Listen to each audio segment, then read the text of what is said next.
over 130 residential schools operated in Canada. The first federal residential school began around 1883. The last closed in 1996. These schools, predominantly funded and operated by the Government of Canada and Roman Catholic, Anglican, Methodist, Presbyterian, and United Churches, were created to enforce the adoption of European traditions, languages, and lifestyles by First Nations, Métis, and Inuit children. To better understand the history of these schools and what it meant to Indigenous communities, we invited residential school attendees and their families to share their stories and experiences. For some, these stories are a moment of healing. For others, a chance to talk about the history and the system. All are important to preserve for future generations. My name is Ryan Funk, and with my co-host Lisa Muswagon, we followed these stories for We Stand Together. Danse, my name is Lisa Muswagon, and welcome to today's episode. I first want to take a moment to acknowledge the land that we are on. We are on the Treaty 1 territory, home of the Anishinaabe, Métis, Cree, Oji Cree, and Saulteaux. Thank you so much, Lisa.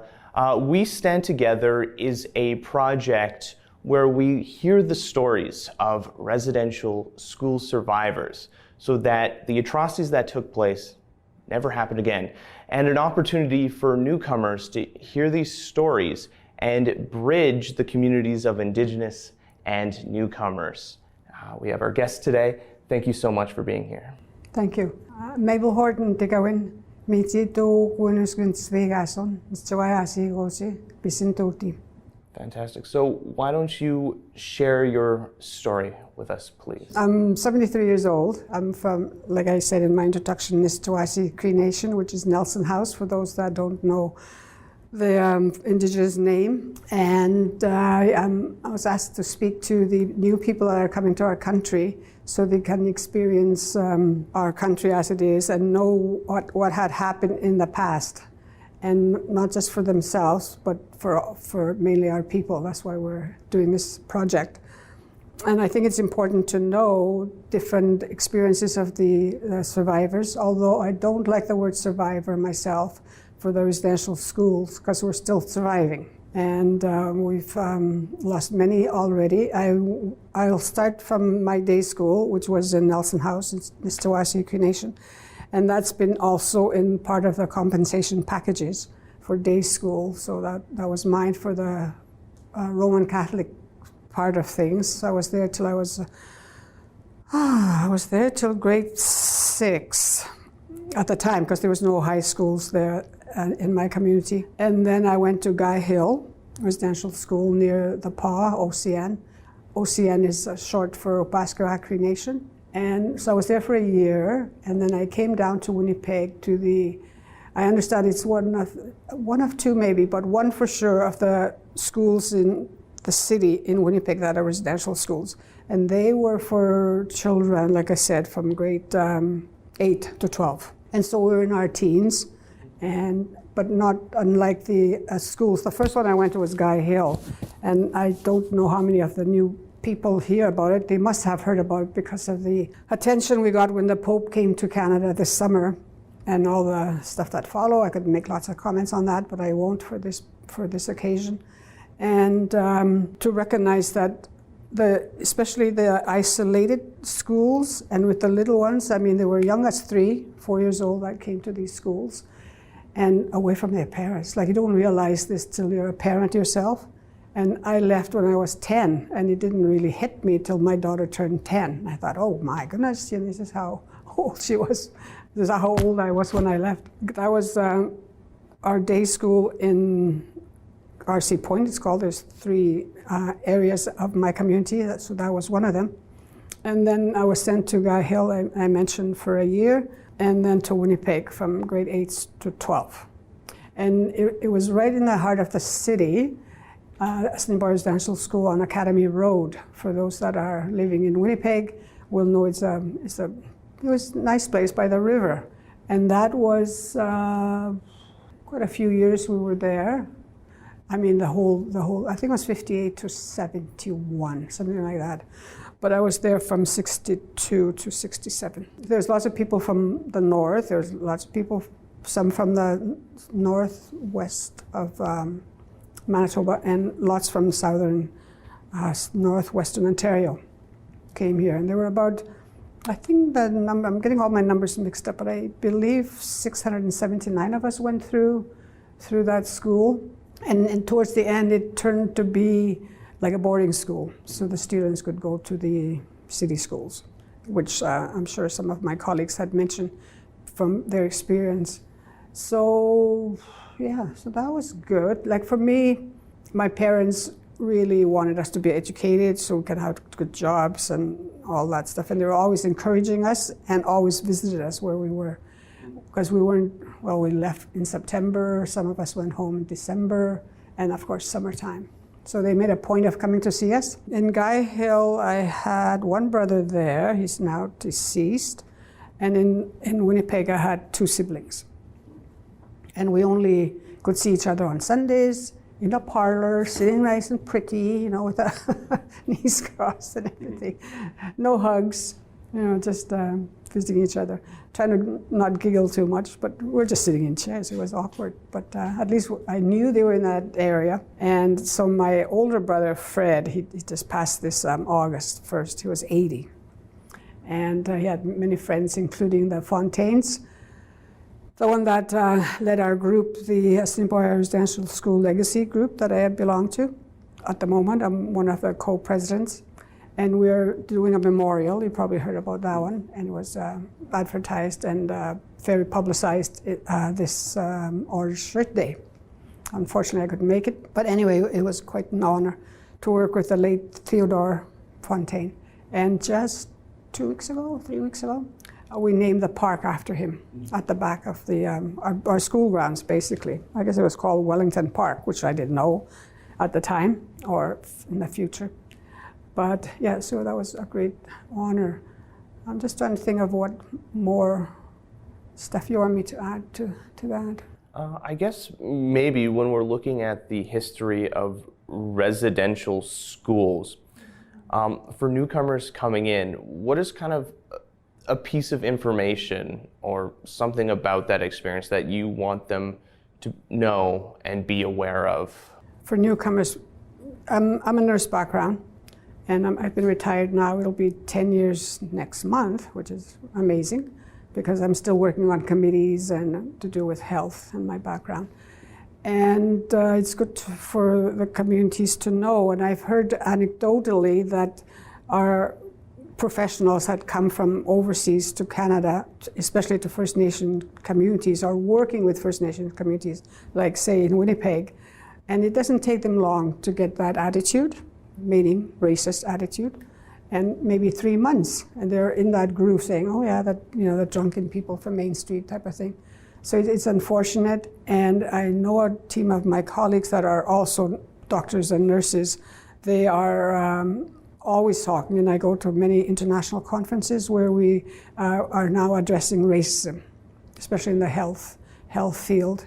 And I think it's important for the newcomers to know our history, where we had to go to school. You know, they hear horrible stories of kids being forced to go to school and taken away. My dad never went to school, and he passed when he was 89. But I guess when the time came for him to go, he was all dressed in a little suit. I could just see him now. And then they were going to the plane, and he took off. And he just stayed there, didn't come back.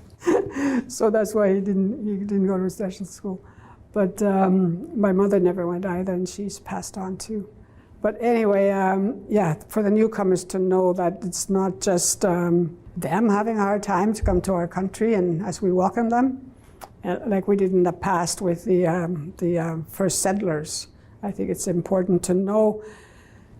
And also, I think it's important to know, and I've been recommending this book that people should read, and it's a must.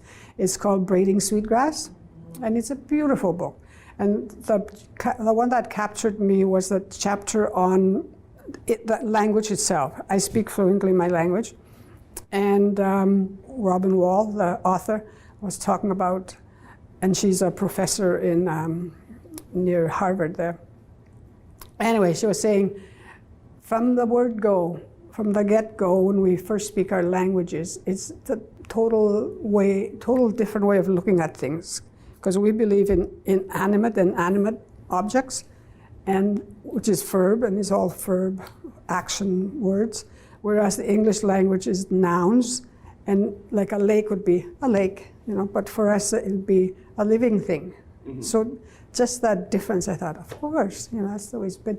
And that's why I think we always clash with the language. And we make sure our elders, and when I help, I call myself a helper, and and to try and explain these things to non-Indigenous peoples, because I work a lot with the research community. Mm-hmm. So that's, we try and help that way. So, yeah. Mm-hmm. And for newcomers or individuals like myself, what are some ways that we can be better allies to the Indigenous community and better neighbors? You could live on a reserve for a week or a month just to get to know that what we go through. I really like going home as much as I can, which is Nisichawayasihk Cree Nation from near Thompson, just to realize how lucky we are, if you want to call it lucky, in the cities or the towns, with running water, sidewalks, and sand when you're not skidding all over the place or trying to avoid the dogs running around, type of thing. It's good to be there and to experience it, because people can talk from their mansions in Ottawa or wherever and not understand.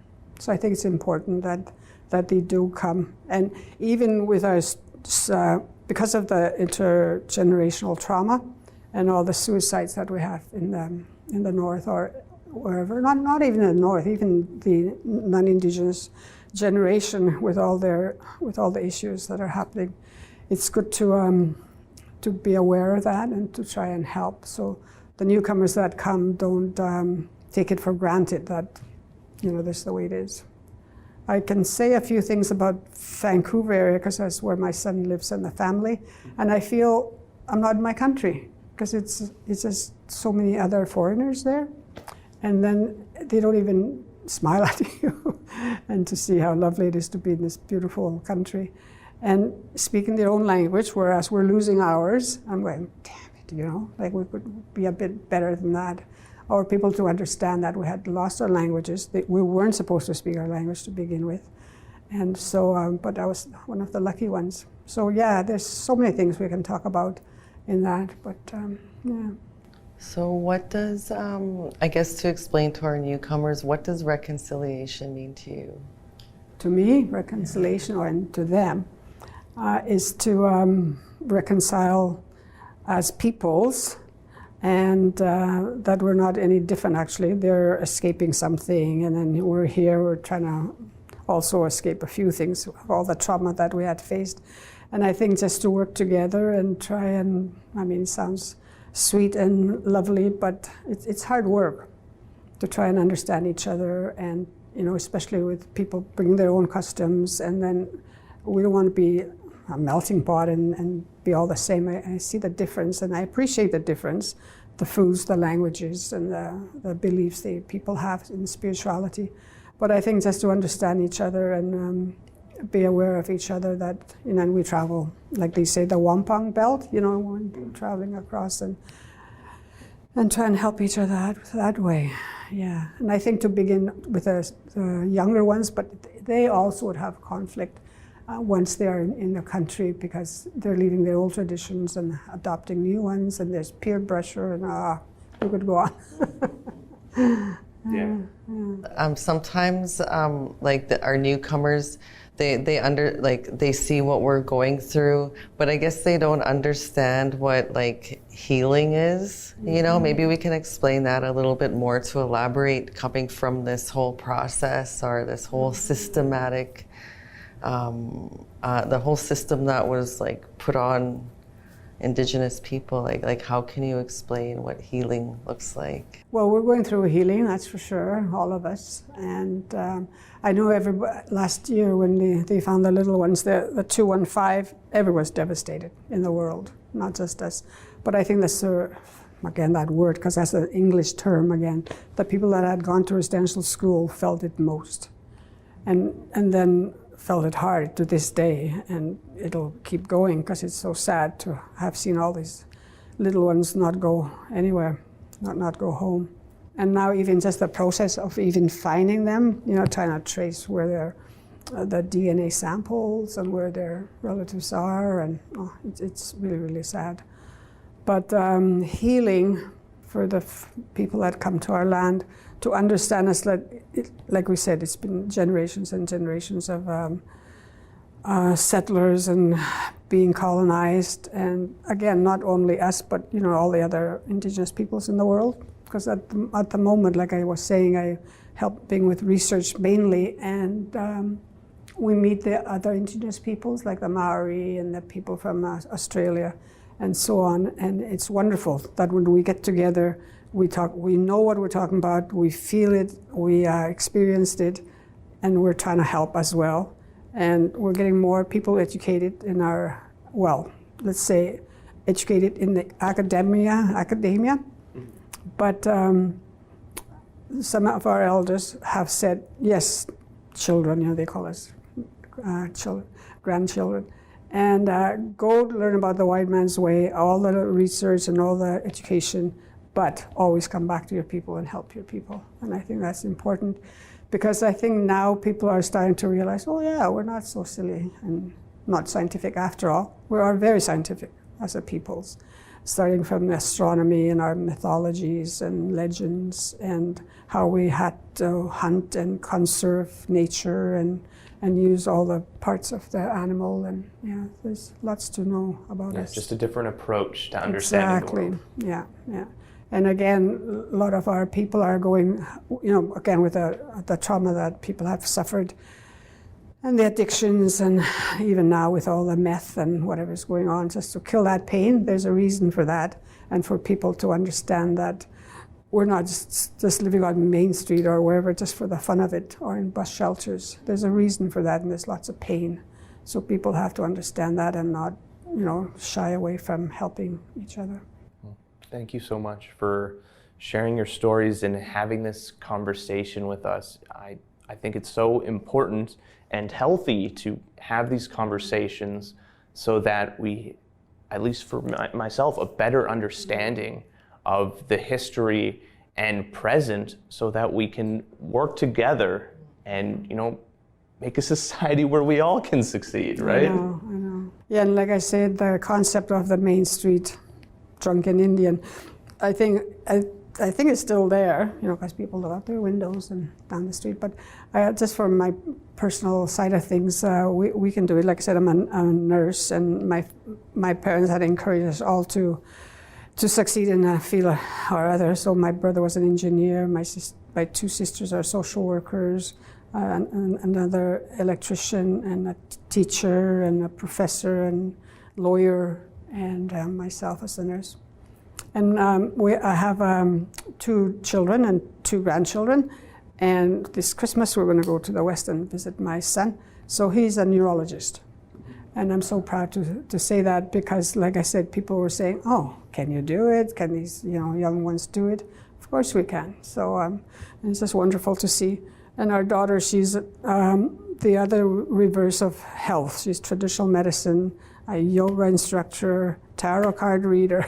So they're all different, but they're all in the health field, and I'm so pleased with them. Wow, you must be so proud. So anyway, I want to thank you and appreciate it in this cold day that we came. Well, thank you again for coming. We are really grateful for your story.